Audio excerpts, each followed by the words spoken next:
Hello दोस्तों, welcome to accounting सीखो। दोस्तों, इस वीडियो में हम समझेंगे what is partnership deed, partnership deed किसे कहते हैं and contents of partnership deed. इस पार्टनरशिप डीड में क्या क्या चीज़ें शामिल होती है, उसमें कंटेंट्स क्या क्या होते हैं। इससे पहले की वीडियोस में मैं पार्टनरशिप फर्म के बारे में बहुत ही अच्छे से बता चुका हूँ। अगर आप वो वीडियो नहीं देखे हैं तो आप चैनल की प्लेलिस्ट में जाकर उस वीडियो को देख सकते हैं। यहाँ पर आप थोड़ा सा पार्टनरशिप फर्म के बारे में जान लीजिए कि पार्टनरशिप फर्म वह होती है जब दो या दो से ज़्यादा लोग मिलकर किसी बिजनेस को शुरू करते हैं, उनके बीच एग्रीमेंट होता है, वो उस बिजनेस के पार्टनर्स बनते हैं, सारे प्रॉफिट और लॉस को आपस में शेयर करने के लिए राज़ी होते हैं, सहमत होते हैं। तो ये जो पार्टनरशिप बिजनेस होता है या ऐसे ही नहीं शुरू हो जाता है कि आपस में एक दूसरे से कह दे कि हाँ हम पार्टनर्स हैं, अब आगे जो भी प्रॉफिट होगा उसे हम आपस में बांट लेंगे। इसमें सारे पार्टनर्स के बीच एक एग्रीमेंट साइन करना पड़ता है जिसे हम पार्टनरशिप डीड कहते हैं। इस पार्टनरशिप डीड में ही उस बिज़नेस के सारे टर्म्स एंड कंडीशन लिखे हुए होते हैं जो बिज़नेस शुरू किया जा रहा है। इसमें रूल्स, रेगुलेशंस, पॉलिसी, उस पार्टनर्स के क्या क्या राइट्स हैं और भी बहुत सारी चीज़ें उसमें लिखी होती हैं। और वो सारे पार्टनर्स जो होते हैं वो उसी पार्टनरशिप डीड के अकॉर्डिंग ही बिज़नेस करते हैं। इसी पार्टनरशिप डीड में ही इन सारे पार्टनर्स का रेशियो भी लिखा हुआ होता है कि कितना वे उस बिज़नेस के प्रॉफिट या लॉस को आपस में बांटेंगे, शेयर करेंगे। तो इस तरह पार्टनरशिप डीड की यह एक छोटी सी डेफिनेशन है। Partnership deed is a written legal document that contains an agreement made between two individuals who have the intention of doing business with each other and share profit and losses. It is also called partnership agreement. इसका मतलब यह हुआ कि partnership deed, जिसे हिंदी में हम साझेदारी संलेख कहते हैं, यह एक कानूनी डॉक्यूमेंट है, दस्तावेज है जिसमें दो या दो से ज़्यादा व्यक्तियों के बीच एक समझौता होता है, एग्रीमेंट होता है, जो एक दूसरे के साथ बिजनेस करने के लिए, व्यापार करने के लिए और उसमें होने वाले प्रॉफिट या लॉस को आपस में बांटने का इरादा रखते हैं, उससे सहमत होते हैं। तो यही हमारी पार्टनरशिप डीड कहलाती है। इसमें पार्टनरशिप बिजनेस को शुरू करने के सारे legal rights, rules, policy, duties लिखी हुई होती हैं, या यूँ कह सकते हैं कि यह एक रिटन समरी होती है। इस पार्टनरशिप डीड को हम पार्टनरशिप एग्रीमेंट अर्थात साझेदारी समझौता भी कहते हैं। शॉर्ट में कहें तो it is an agreement between the partners of a firm that outlines the terms and conditions of partnership among the partners. Partnership deed partners के बीच एक एग्रीमेंट होता है, समझौता होता है, जो उन पार्टनर्स के बीच उस पार्टनरशिप फर्म के क्या टर्म्स एंड कंडीशंस हैं उन्हें डिफ़ाइन करता है। इस तरह पार्टनरशिप डीड की ज़रूरत तब पड़ती है जब दो या दो से ज़्यादा लोग मिलकर किसी पार्टनरशिप बिजनेस को शुरू करना चाहते हैं। तो इसमें उस बिज़नेस और उन पार्टनर्स के सारे बेसिक टर्म्स एंड कंडीशंस लिखे होते हैं। जैसे कोई न्यू पार्टनर आना चाह रहा है तो उसकी एडमिशन का क्या प्रोसेस है, प्रॉफिट या लॉस का रेशियो क्या है, उन पार्टनर्स की सैलरी क्या है, और अगर उस बिज़नेस से, उस पार्टनरशिप फर्म से कोई पार्टनर निकलना चाहे, जाना चाहे, तो उसकी एग्ज़िट की प्रोसेस क्या है। इस तरह इस पार्टनरशिप डीड का यह उद्देश्य होता है, या इसलिए ये बनाई जाती हैं ताकि बिज़नेस के ऑपरेशंस को स्मूथली चलाया जा सके। उस बिज़नेस के जो पार्टनर्स हैं उन्हें क्लियर अंडरस्टैंडिंग दी जा सके, उनके रोल्स क्या हैं उनको डिफ़ाइन किया जा सके, ताकि उन पार्टनर्स के बीच कोई विवाद या कोई कॉन्फ्लिक्ट ना हो। अब आगे जानते हैं इसके कंटेंट्स के बारे में। The partnership deed includes the following contents. Partnership deed में जो भी कंटेंट्स लिखे हुए होते हैं, जो सारी बातें लिखी हुई होती हैं, वो हम यहाँ नीचे एक एक करके समझेंगे। वो सारे पॉइंट्स यहाँ पर नीचे लिखे हुए हैं। इसमें पहला पॉइंट है name of the firm. Partnership deed में एक फर्म का नाम क्या है यह मेंशन करना उसमें बहुत ज़रूरी है। जो पार्टनर्स हैं वो अपनी फर्म का नाम कुछ भी रख सकते हैं, लेकिन यह नाम किसी रजिस्टर्ड फर्म से मिलता जुलता नहीं होना चाहिए। तो इस तरह पार्टनरशिप डीड में नेम मेंशन होता है। इसमें दूसरा पॉइंट है लोकेशन ऑफ द फर्म। अब उस फर्म के नाम के साथ साथ या उस बिज़नेस का जो भी नाम रखे हुए हैं उसके नाम के साथ साथ वह बिज़नेस किस जगह पर लोकेटेड है उसका पूरा पता वहाँ पर लिखना चाहिए। उसका ऑफिस कहाँ पर है, अगर उसकी कोई ब्रांचेज हैं तो वह ब्रांचेज कहाँ कहाँ पर है, यह सारी चीज़ें उसमें मेंशन होनी चाहिए। तीसरा पॉइंट है name and address of the partners, means details of the partners. एक फर्म के नाम के साथ साथ पार्टनरशिप डीड में सभी पार्टनर्स के नाम, उनके एड्रेस, कॉन्टैक्ट नंबर, डेसिग्नेशन और बाकी की सारी डिटेल्स भी लिखी होनी चाहिए ताकि ज़रूरत पड़ने पर उनके घर तक जाया जा सके। चौथा पॉइंट है area and nature of the business. इस पार्टनरशिप डीड में यह बात भी क्लियर होनी चाहिए कि एक बिज़नेस का एरिया क्या होगा। व्यापार जो होगा वह लोकल होगा, नेशनल लेवल पर होगा या फिर इंटरनेशनल किया जाएगा। तो इसका नेचर अर्थात इसकी प्रकृति क्या होगी, किस तरह के प्रोडक्ट्स लोगों को सेल कर रहे हैं, यह सारी चीज़ें उसमें क्लियर लिखी होनी चाहिए।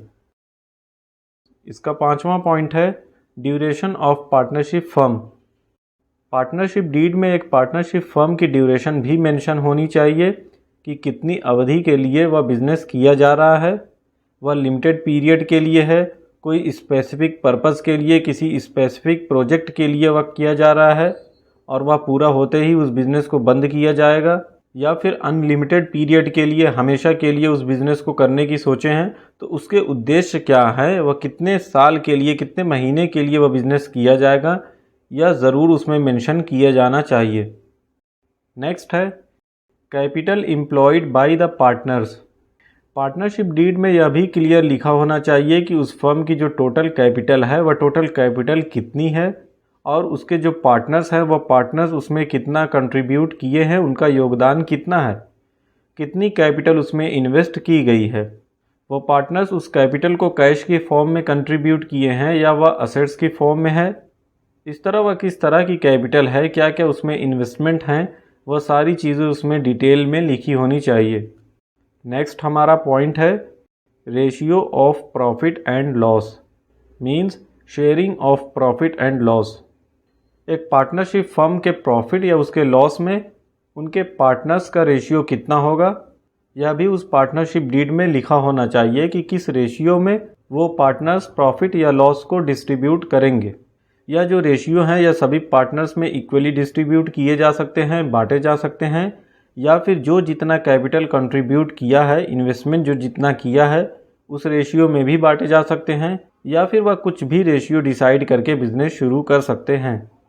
अगला पॉइंट है हमारा rights and duties of the partners. Partnership firm में पार्टनर्स की क्या क्या ड्यूटीज़ होंगी, डे टू डे वर्क में उनका क्राइटेरिया क्या होगा, यह सारी चीज़ें भी उसमें मेंशन होनी चाहिए। हालांकि एक पार्टनर को उस फर्म के मैनेजमेंट और उसके संचालन में हिस्सा लेने का अधिकार होता है, उसका राइट होता है, लेकिन फर्म की सुविधा के अनुसार उनके अधिकारों को लिमिटेड भी रखा जा सकता है। इसलिए पार्टनरशिप डीड में उनके अधिकारों की सीमा और उस पर कंट्रोल रखने की विधि, मेथड को भी एक्सप्लेन करना चाहिए ताकि फ्यूचर में उन्हें कोई दिक्कत ना हो, उनमें कोई आपसी मतभेद ना हो। नेक्स्ट पॉइंट है partners commission and salary. Partners उस पार्टनरशिप फर्म से अपनी कितनी सैलरी लेंगे, उनके कमीशन क्या और कैसे होंगे, इन सब की डिटेल्स भी इसमें मेंशन होनी चाहिए। यह सैलरी और कमीशन जो दिया जाएगा वह किस बेसिस पर दिया जाएगा, क्योंकि हो सकता है सभी पार्टनर्स उस फर्म को समान रूप से टाइम नहीं दे सकते हों, तो यह पहले से ही तय कर लेना अच्छा होगा कि किसका कितना रोल और कैपेबिलिटी होगी, उसी के हिसाब से उन्हें सैलरी और कमीशन पे किया जाएगा। नेक्स्ट है विथड्रॉवल्स बाय पार्टनर्स, मींस ड्राइंग्स। किसी पर्सनल ज़रूरत के लिए एक पार्टनर उस फर्म से, उस बिज़नेस से कितना पैसा निकाल सकता है, उसकी ड्राइंग की लिमिट क्या होगी। ड्राइंग्स का मतलब होता है जब बिज़नेस करने वाला कोई पर्सन अपने पर्सनल यूज़ के लिए बिज़नेस से पैसा निकालता है, तो इस तरह वह कितना पैसा निकाल सकता है या ज़रूर उसमें मेंशन होना चाहिए, क्योंकि इससे फर्म की फाइनेंशियल कंडीशन बिगड़ने का डर रहता है। नेक्स्ट है इंटरेस्ट ऑन ड्राइंग्स। अगर पार्टनर्स के द्वारा निकाले गए ड्राइंग्स पर जो उन्होंने फर्म से पर्सनल यूज़ के लिए पैसा निकाला है, तो उस ड्राइंग्स पर अगर कोई इंटरेस्ट लेना है तो इस पार्टनरशिप डीड में उस इंटरेस्ट का रेट भी लिखा होना चाहिए। तो इस तरह ज़रूरत पड़ने पर बिजनेस से पैसा निकाल सकते हैं, बाद में उसे इंटरेस्ट के साथ पे करते हैं। तो अगर उस ड्राइंग्स पर उस निकाले गए पैसे पर कोई इंटरेस्ट लेना है तो उसमें भी वह ज़रूर मेंशन होना चाहिए। नेक्स्ट है allocation of work among partners. Partners में काम को कैसे बांटा जाएगा, कौन व्यक्ति व्यापार में कितना समय देगा, कितना वह काम करेगा, काम के दौरान उनकी ड्यूटीज़ क्या होंगी और उनका पालन ना करने पर जो पार्टनर्स दोषी होंगे उन पर क्या कार्यवाही की जा सकती है। इन सब बातों का भी जिक्र उस समझौते या उस पार्टनरशिप डीड में ज़रूर होना चाहिए। नेक्स्ट है violation of the rules of partnership. अगर कोई पार्टनर या साझेदार इस पार्टनरशिप डीड का, इस समझौते का उल्लंघन करता है तो क्या जो दूसरे पार्टनर्स हैं वह आपस में मिलकर उसके खिलाफ कोई लीगल एक्शन ले सकते हैं या नहीं, या भी इस पार्टनरशिप डीड में मेंशन होना चाहिए। नेक्स्ट पॉइंट है admission, death and retirement of partners. इस पार्टनरशिप डीड में वो नियम या शर्तें भी क्लियर लिखी होनी चाहिए जिसके अंतर्गत किसी नए साझेदार को उस फर्म में प्रवेश दिया जा सकता है। इसके अलावा किन परिस्थितियों में साझेदार रिटायर होंगे और इन रिटायर होने वाले पार्टनर्स या साझेदार को दी जाने वाली अमाउंट की कैलकुलेशन मेथड और उनके पेमेंट मेथड क्या होगा, यह भी उस पार्टनरशिप डीड में लिखा होना चाहिए। पर अगर किसी वजह से किसी पार्टनर की डेथ हो जाती है तो उसकी अमाउंट का जो पेमेंट जो करना है वह एक मुश्त एक साथ किया जाएगा या उसे किस्तों में, इंस्टॉलमेंट में पे किया जाएगा, और उस पर इंटरेस्ट देने का भी कोई सिस्टम होगा या फिर नहीं।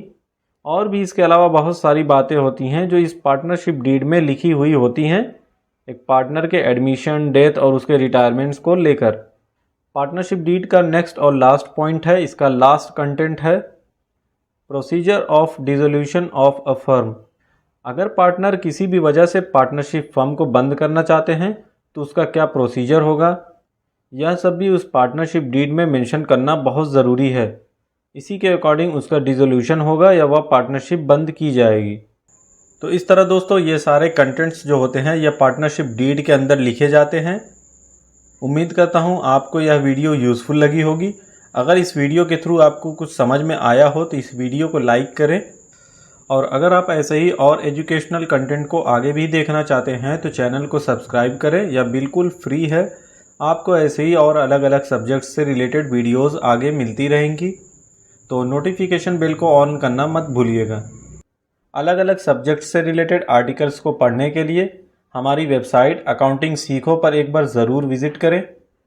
और कौन कौन सी वीडियोज़ इस चैनल पर अवेलेबल हैं इसको आप चैनल की प्लेलिस्ट में जाकर चेक कर सकते हैं। तो मिलते हैं नेक्स्ट वीडियो में। Thank you.